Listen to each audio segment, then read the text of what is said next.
Predstav si, že tvoje telo je ako vesmírna loď na dlhej misii vo vesmíre.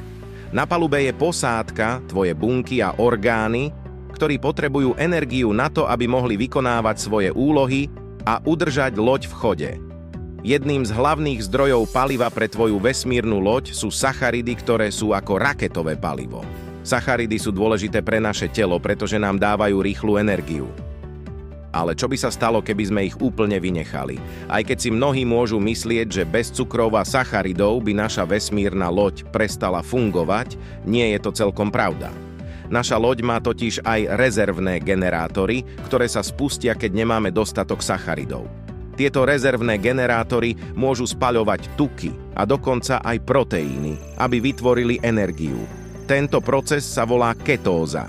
Je to trochu ako keby si na loď naložil náhradné batérie, ktoré sa používajú len v prípade, že by došlo klasické palivo. Aj keď môžeme na chvíľu prežiť na týchto rezervných zdrojoch energie, nie je to ideálne pre dlhodobú misiu. Sacharidy nám totiž pomáhajú nielen získať energiu, ale aj udržať našu loď, telo v dobrom stave. Napríklad pomáhajú chrániť naše svaly pred poškodením, pretože keď ich nemáme dosť, loď môže začať používať svalovú hmotu ako náhradné palivo.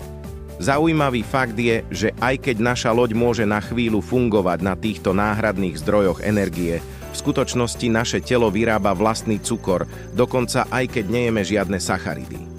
Naša pečeň môže premeniť tuky a proteíny na cukry, aby udržala naše mozgy a iné dôležité systémy na palube vesmírnej lode aktívne. Takže, aj keď je možné žiť bez prijímania sacharidov, tvoja vesmírna loď by bola oveľa šťastnejšia a zdravšia, keby mala rôzne druhy paliva, vrátane sacharidov, aby mohla dlhodobo a efektívne plniť svoju misiu vo vesmíre.